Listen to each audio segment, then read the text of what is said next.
একজন নবী ছিলেন হযরতে সুলাইমান আলাইহিস সালাম। কি নাম বললাম? বলেন। হযরতে সুলাইমান আলাইহিস সালাম অনেক বড় তিনি একজন নবী ছিলেন। তিনি নবী শুধু ছিলেন না, তিনি একজন বাদশাহ ছিলেন। কি ছিলেন বলেন? বাদশাহ ছিলেন। এবং এমনি এমনি বাদশাহ নয়, সারা বিশ্বের বাদশাহ, সারা পৃথিবীতে রাজত্ব করেছিলেন হযরত সুলাইমান আলাইহিস সালাম। সারা বিশ্বে রাজত্ব করেছিলেন। কোরআন মাজিদের একটা তাফসীর গ্রন্থ আছে, আমাদের মাদ্রাসায় পড়ানো হয়। সেই তাফসীরের কিতাবের নাম হচ্ছে তাফসীরে জালালাইন। তাফসীরে জালালাইন কিতাবের মধ্যে এই আয়াতের তাফসীরে তাফসীরে জালালাইনের 40 পৃষ্ঠায় 9 নম্বর হাসিয়াতে মুহাশশির লিখেছেন যে সারা বিশ্বে রাজত্ব মাত্র 4 জন করেছিল। 4 জন এমন মানুষ দুনিয়াতে অতিবাহিত হয়ে গেছে যারা সারা বিশ্বব্যাপী যাদের রাজত্ব ছিল, সারা বিশ্বের উপর যারা রাজত্ব করেছিল। সেই 4 জনের মধ্য হতে ইসনানি মুমিনান ওয়া ইসনানি কাফিরান। তাফসীরে জালালাইনের 40 পৃষ্ঠা 9 নম্বর হাসিয়াতে মুহাশশির লিখেছেন যে 2 জন মুমিন ছিল 4 জনের মধ্যে, আর 2 জন কাফির ছিল। কাফেরদেরকে আল্লাহ তাআলা বাদশা বানান না বানান? বলেন, চিন্তা করে বলেন। কাফেরদেরকে আল্লাহ তাআলা বাদশা বানান না বানান? দুনিয়ার বাদশাহী তো আল্লাহ তাআলা দেন, মুমিনদেরকে দেন, কাফেরদেরকে দেন। 2 জন সারা বিশ্বব্যাপী রাজত্ব করেছিল, অনলি 4 জন। তার মধ্যে থেকে 2 জন কি ছিল বলেন? মুমিন ছিল। আর বাকি 2 জন কি ছিল বলেন? বলেন, চিন্তা করে কি ছিল? কাফের ছিল। 2 জন মুমিনের মধ্যে একজন ছিলেন হযরত সুলাইমান আলা নবিয়িনা ওয়া আলাইহিস সালাতু ওয়াস সালাম, আরেকজন ছিলেন যুলকারনাইন। যুলকারনাইনের প্রসঙ্গ আপনার ওই সূরা কাহফের মধ্যে আল্লাহ তাআলা করেছেন। যুলকারনাইন সারা বিশ্বব্যাপী রাজত্ব করেছিলেন। তবে যুলকারনাইন কোন নবী ছিলেন নাকি? প্রসিদ্ধ মত অনুযায়ী কিছু কিছু ওলামাদের মতে হযরত যুলকারনাইন নবী ছিলেন, কিন্তু হযরত ইবনে কাসীর রাহমাতুল্লাহ আলাইহি এবং আরো অন্যান্য মুফাসসিরিনগণ বলছেন, বেশিরভাগ মুফাসসিরিনগণ বলছেন যে যুলকারনাইন কোন নবী ছিলেন না, যেহেতু আল্লাহ তাবারক ওয়া তাআলা কোরআন মাজিদের মধ্যে যুলকারনাইনের জন্য নবী শব্দটা ব্যবহার করেননি, বা তার উপরে ওহী অবতীর্ণ হয়েছিল এই ধরনের কোনো শব্দ ইউজ করেননি আল্লাহ তাবারক ওয়া তাআলা। এই জন্য হযরত যুলকারনাইন একজন বাদশা ছিলেন, একজন ওলি ছিলেন, নবী ছিলেন। যে কথা বলছিলাম যে সারা বিশ্বব্যাপী, আরেকবার রিপিট করেন, যে সারা বিশ্বব্যাপী কয়জন রাজত্ব করেছিলেন? 4 জন। তাদের মধ্যে থেকে 2 জন কি ছিলেন? মুমিন ছিলেন। আর বাকি 2 জন কি ছিল? কাফির ছিল। 2 জন যারা মুমিন ছিলেন ওনাদের 2 জনের নাম কি কি বলেন? হযরত সুলাইমান আলাইহিস সালাম, আরেকজনকে যুলকারনাইন। যুলকারনাইনের প্রসঙ্গ সূরা বারাতে সূরা কাহফের মধ্যে এসেছে। আর 2 জন কাফির, 2 জন কাফেরের মধ্য থেকে একজন ছিল নমরুদ। কি বললাম নাম বলেন? নমরুদ। নমরুদ হযরত ইব্রাহিম আলাইহিস সালামের জামানার লোক। আর একজন ছিল বুখতে নাসার। কি নাম বললাম? বুখতে নাসার। নমরুদ আর বুখতে নাসার, এই 2 জন ছিল কাফের। নমরুদ আর বুখতে নাসার 2 জন কি ছিল? কাফের ছিল। বুখতে নাসারও বনি ইসরাইল গোত্রের উপরে রাজত্ব করেছিল, সারা বিশ্বব্যাপী তার রাজত্ব ছিল। সুতরাং এই 4 জন সারা বিশ্বব্যাপী রাজত্ব করেছিল।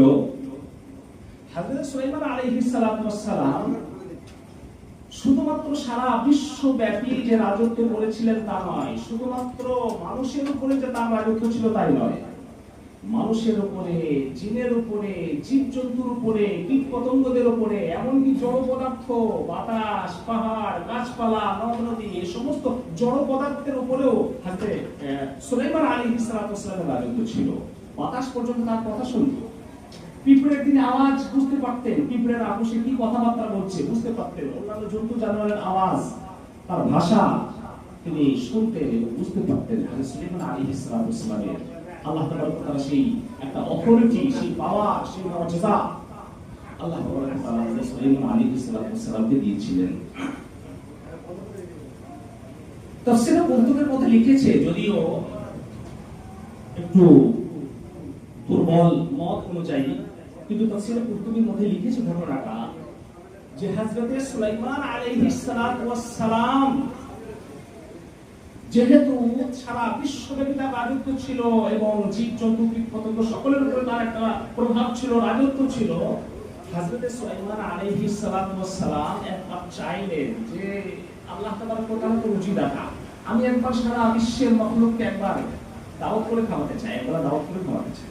হযরত সুলাইমান আলাইহিস সালাতু ওয়াস সালামের মনটা চাই।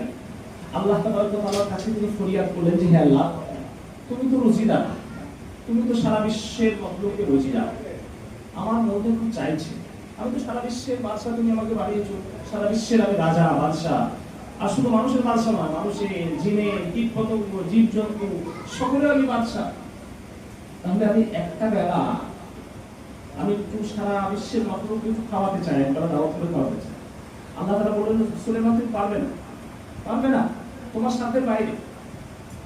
বললেন আল্লাহ মনটা খুব চাইছে, খুব চাইছে মনটা।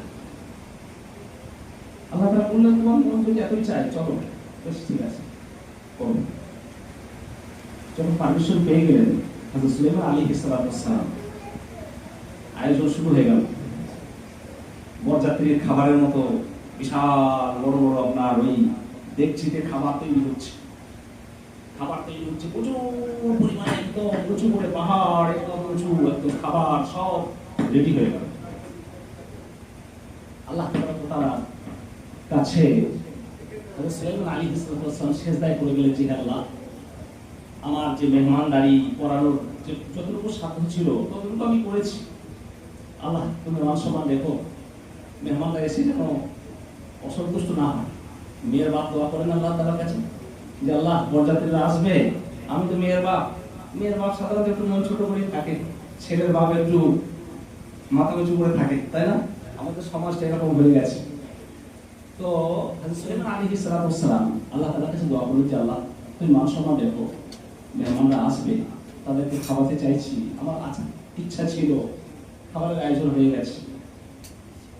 আল্লাহ তাআলা জিজ্ঞাসা করলেন সুলাইমান তুমি স্থলভাগের প্রাণী শুরু করবে না জলভাগের প্রাণী দিয়ে? তাহলে সুলাইমান আলাইহিস সালাম বললেন আল্লাহ আপনার মর্জি, জলভাগের প্রাণী দিয়ে শুরু করা যাক। আল্লাহ তাআলা জলভাগ থেকে একটা মাছকে পাঠালেন, যাও সুলাইমানের দাওয়াত আছে আজকে, আমি যেটা ডাইরেক্ট তোমাকে খোরাক দিই, রুচি দিই, ওই রুচিটা এই বেলাকার মতো বন্ধ আছে, সুলাইমানের দাওয়াত আছে। এখন আপনার যদি দাওয়াত থাকে আপনি বাড়িতে রান্না করবেন, বউকে কি বলবেন আজকে আমার খাবারটা এলো না, আজকে অন্য জায়গায় দাওয়াত আছে, ভাতে চাল কম দেয় স্ত্রী। তো আল্লাহ তাআলার পক্ষ থেকে রুজি বন্ধ সেই বেলা, সুলাইমান আলাইহিস সালামের পক্ষ থেকে দাও, বিশাল আকারের একটা মাছ এসেছে। সুলাইমান আলাইহিস সালামের কাছে এসে বলছে কই দাওয়াত করেছো, খেতে দাও।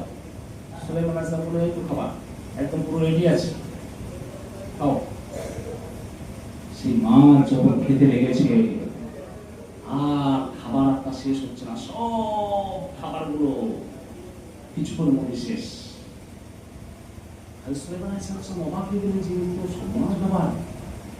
এখন বরযাত্রী যদি এমন একটা বরযাত্রী আসে সব রসগোল্লা বলে একা খেয়ে নিয়েছে, তাহলে আপনার সে মেয়ের বাপের মান সম্মান থাকবে না, মাথা হ্যাট হয়ে যাবে। কি বলছেন আপনারা? বরযাত্রীর মধ্য থেকে যদি কোনো বরযাত্রী মনে করেন রসগোল্লাগুলো সবগুলো একা যদি ফিনিশ করে দিয়েছে, এখন আপনার মেয়ের বাপের মাথা হ্যাট হবে নাকি না মাথা উঁচু থাকবে? আপনারা কি বলছেন? মাথা হ্যাট হবে না?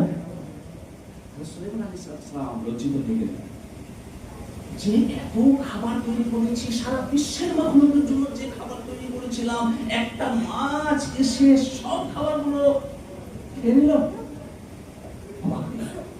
মাছ তখন সুলাইমান আলাইহিস সালামকে বলছে যে সুলাইমান খাবার তো শেষ হয়ে গেল, আর খাবার দাও, আর খাবার কই? বলছে এত খাবার সারা বিশ্বের মাখলুকের জন্য তৈরি করেছিলাম, তুমি একা খেয়ে শেষ করে দিলে, আবার বলছে খাবার। মাছ বলছে আচ্ছা বাড়িতে যেতে অপমান, মেহমানদারি হিসেবে দাওয়াত করেছো, এখন আমার পেট ভরে নেই, 3 ভাগের 1 ভাগ পেট ভরেছে, 2 ভাগ এখন খালি আছে, দাও খাবার। মেহমানকে ডেকে বাড়িতে ডেকে কেউ কি অপমান করে? আল্লাহ তাবারক ওয়া তাআলা এই যে খাবারগুলো আজকে আমি খেলাম, এর 3 গুণ খাবার আল্লাহ তাবারক ওয়া তাআলা রোজানা আমাকে প্রত্যেক বেলাতে দেন। প্রত্যেক বেলাতে আল্লাহ তাআলা এর 3 গুণ খোরাক আমাদের। হযরত সুলাইমান আলাইহিস সালাম আল্লাহ তাআলার সামনে সিজদায় পড়ে গেলেন যে আল্লাহ আমি ভুল করেছি, আমি বুঝতে পারিনি, সত্যিই আপনি রুজিদাতা। ইন্নাল্লাহা হুয়ার রাজ্জাকু যুল কুওয়াতিল মাতিন। হে আল্লাহ, তুমি একমাত্র রুজিদাতা, রুজি দেওয়া কোনো মানুষের পক্ষে সম্ভব নয়, কোনো মানুষ রুজি দিতে পারে না। তাফসীরে কুতুবের মধ্যে ঘটনাটা লেখা হয়েছে, যদিও এটা একটা দুর্বল মত অনুযায়ী লেখা হয়েছে।